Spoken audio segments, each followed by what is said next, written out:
Has this ever happened to you? You sign up for a service, get a quote, and feel great about your new low monthly bill, only to open the first statement and see an extra fee you definitely didn't plan for.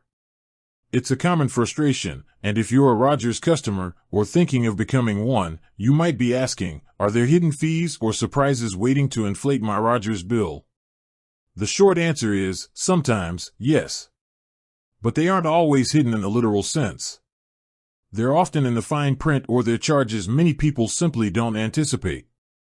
Let's break down the most common unexpected costs that catch Rogers customers off guard. First up, the dreaded prorated charge. When you start a new plan or change an existing one mid-billing cycle, Rogers, like many providers, bills a month in advance. Your very first bill often includes the charge for the partial month you just used, plus the full charge for the next month. This can make your first bill feel double the expected price. It's not an error, it's just how the billing cycle lines up, but it's a big initial surprise. Next, we have the setup service fee or activation fee. This is a one-time charge for setting up a new line or upgrading your device. Now, many customers are told this fee can be waived if you activate or upgrade online through the My Rogers portal instead of doing it in-store or over the phone.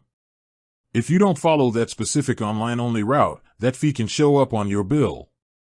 Third is a major pain point, price increases during a contract. Customers sometimes believe their monthly rate is locked in for the full 2 years of a contract. However, Rogers terms often allow them to increase fees for equipment rentals, like for TV boxes, even if you're under contract. We've seen reports of surprise price hikes for this exact reason, leaving customers with a higher bill and a steep cancellation fee if they want to leave. Always check the fine print on what part of your bill is fully guaranteed for the term. And finally, the classic overage and roaming charges. If your wireless or internet plan doesn't have unlimited data, going even slightly over your limit can trigger expensive overage charges. Similarly, if you travel outside of a covered area and use your phone without an add-on like Roam Like Home, pay-per-use roaming rates can absolutely skyrocket your bill. So, how do you protect yourself? 1. Read the critical information summary. This is a document Rogers is required to provide that summarizes the key terms of your agreement. It should clearly list your monthly recurring charges and any one-time setup fees. 2. Setup usage alerts. For wireless, this is non-negotiable. Configure alerts to warn you when you hit 75%, 90%, and 100% of your data limit. 3. Verify waivers in writing. If a sales rep promises to waive an activation fee or give you a special credit, ask for an email confirmation or ensure it's clearly noted on your contract summary.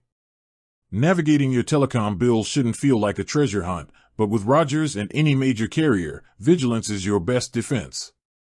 By knowing these common unexpected charges, you can prevent that dreaded billing surprise. With that said, thanks for watching and until next time.